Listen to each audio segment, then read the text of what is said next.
NPR's Kelly McKevitt speaks with Rita Bourbon, who survived the California mudslides in her home, but sadly found her neighbor's body in her backyard.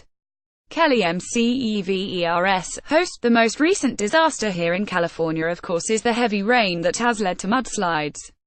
Rescuers in Santa Barbara County are still trying to find people who are trapped in the mud and debris. Rita Bourbon was at her house in Montecito when the rain started on Monday night.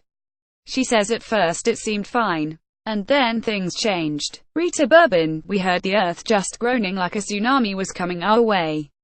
That's really how I would liken it.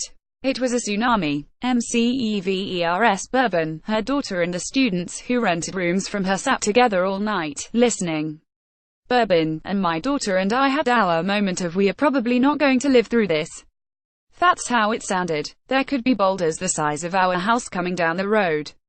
And we cried, and we loved each other. And I'll do a disclaimer now. I burst into tears, and I may during some of this. But my house saved us. McKevitt, it was not the same for Rita's neighbors. Bourbon, the mud 2 houses just across the street from me had a creek behind it. It shared their houses almost in half. One couple was fine, the other couple was washed away. The wife landed up against my house.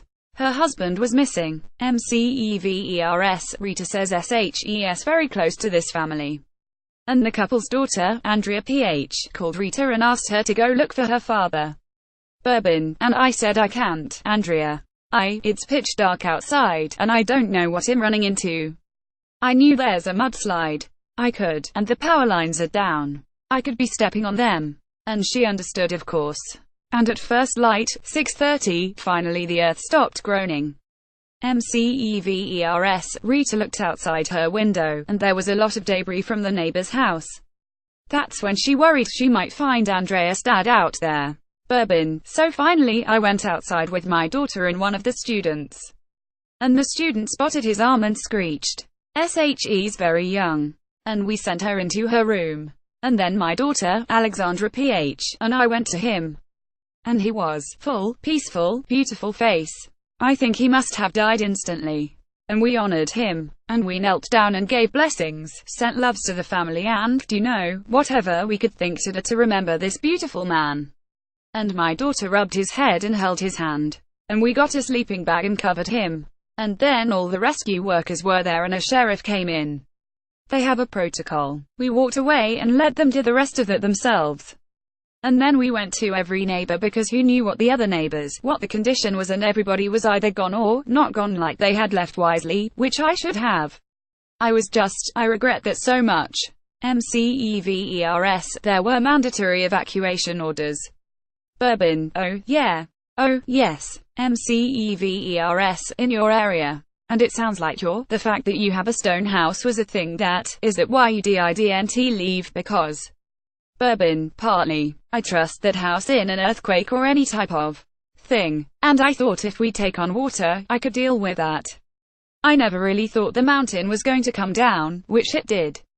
We had 17-foot boulders coming down the mountain, so it was regretful. And we don't have flood insurance. Nobody does. We don't. We're not in a flood zone. So there's those practical things that of course pop into my brain. McKevitt, so what's your plan? I mean, are you going to, once? Bourbon, it's hard to make a plan because this is January. This is the beginning of the rainy season. If I begin, first of all, I'd have to pretend that I have $100,000 to clean up my property. But my plan is I will make it so we can drive our cars in and out.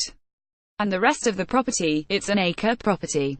A half of the acre will stay under mud until the rains are over because I don't know what's next. That whole mountain did not come down. There's plenty of mountain to come down again. And I will leave when we get evacuated. That's a given. You remind me if I forget to. Call me, please, and say, get out laughter, yeah. Soundbite of the American dollars. Anything you synthesize ambient. McKevitt, Rita Bourbon is staying with one of her daughters now.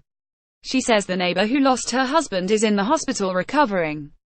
So far, 18 people are known to have died from the mudslides in Southern California, and more are still missing.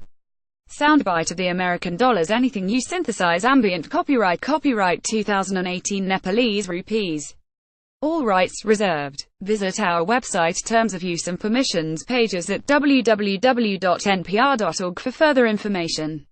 NPR transcripts are created on a rush deadline by Verb8 Trademark, Inc., an NPR contractor, and produced using a proprietary transcription process developed with NPR. This text may not be in its final form and may be updated or revised in the future. Accuracy and availability may vary. The authoritative record of NPR's programming is the audio record.